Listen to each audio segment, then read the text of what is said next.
constant companion sa sabong Shovel Bay. Ngayong araw ito, magpapaligo po tayo ng ating mga alaga upang masigurado natin na matanggal ang lahat ng hanip sa kanilang katawan. Katatapos ko lang po magpaligo ng magpapurga, tilausing, bacterial flushing. Ngayon po,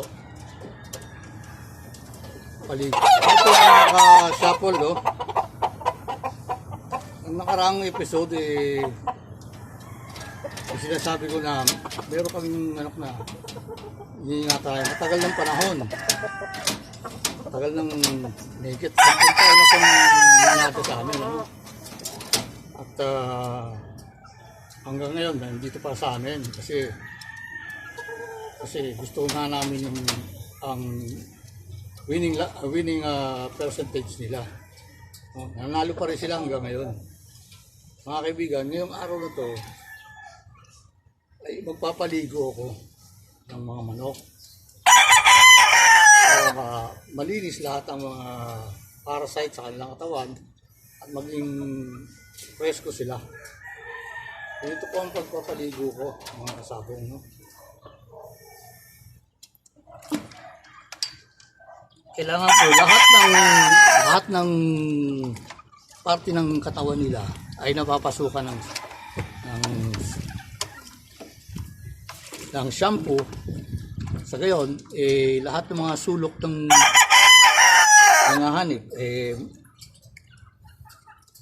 maabutan ng mga ang shampoo. Sa gayon, maging epektibo ang ating pagtatanggal ng mga hanip at maging malinis at madulas ang kanilang mga balahibo. Ganun po ang paraan, hindi po basta natin lulubog na lang at aaunin sila. Kailangan po lahat, pati mga sulok-sulukan ng kanilang mga leg, mukha, ilamusan din natin para matanggal din ang mga ano sa kanilang mukha. Yan po mga kasabong, mga kasyapol, ang pagpapaligo ng ating mga alagang manok. Yan po, tapos na. So sa ngayon, magandang panahon, may araw, tama para sa kanila, tuyo kagad. At ito po mga likod nito, dapat po tinitignan natin kung talagang nabasa lahat dahil dyan nagsisiksik ang mga ayun, mga kasyapol, tapos na ang ating magpaligo ngayon. Malinis na sila, tuyo na sila, maganda na at mabango na sila. Pwede na nating simulan ang pagko-conditioning sa mga manok nito. Umpisa na tayo bukas magsisimula na tayo magpainom ng mga gamot, mga supplements, lahat ng gusto natin ibigay. Sa susunod na episode, ipapakita ko kung paano ang sarili kong proseso sa pag-conditioning ng manok. Ito ay para sa mga sa mga backyard breeder lang. So backyard na nagsasabong lang, na hindi kayang bumili ng mamahaling gamot na katulad ng binibili ng mga big time breeders. Simple lang dahil kung makakamura tayo, mas maganda. Pero hindi naman sa gamot ang labanan nito. Ito sa conditioning, sa training, at saka sa pagkain. Mga kasabong, mga kasyapol, no? Yung mga kasyapol, sa susunod, pag-usapan natin kung paano ako mag-condition sa sarili ko. No? Sa awa naman Diyos, 60 to 70% naman ang nanalo sa akin. At naipoint ko naman ng maayos. Sa awa ng Diyos, nakakapag-champion din naman ako kahit na maliitan lang, no? Yun naman para sa atin lang itong mga backyard breeders. Pwede tayong sumabak ng hindi tayo sigurado sa gitnaan, ano? Ito libangan lang natin to.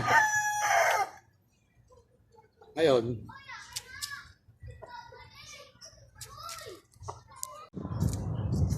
sa day 2, mga kasabong, dito natin bibigay ang mga pag-supplement na kailangan nila para sila ay magkaroon lakas, training para magkaroon ng liksi at reflexes ang kanilang mga mata, kanilang mga katawan. Handa sila sa sunod na bakbakan. Sa sunod, papakita ko kung paano o ano mga ginagamit kong mga pagkain. Actually, ito kasing mga manok, ayon sa aking research, sila omnivorous.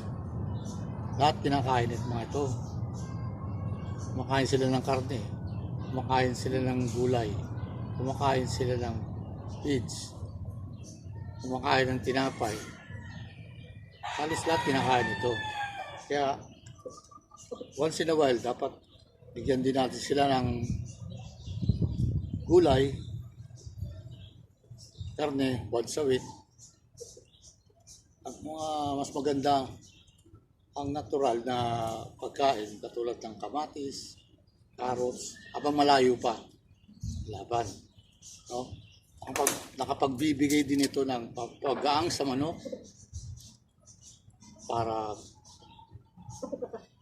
bulto sila pero magaan. Yun mga kasabong, ang papakita ko sa susunod na episode natin. Kaya mga kasabong, sa susunod muli, ito ang iyong kaibigan. Yun, sigurado natin na magana silang kumain. Saka wala silang nararamdaman na bacterial plastic na natin sila. Wala nang sipon mga ito. Ang pagkain nila depende sa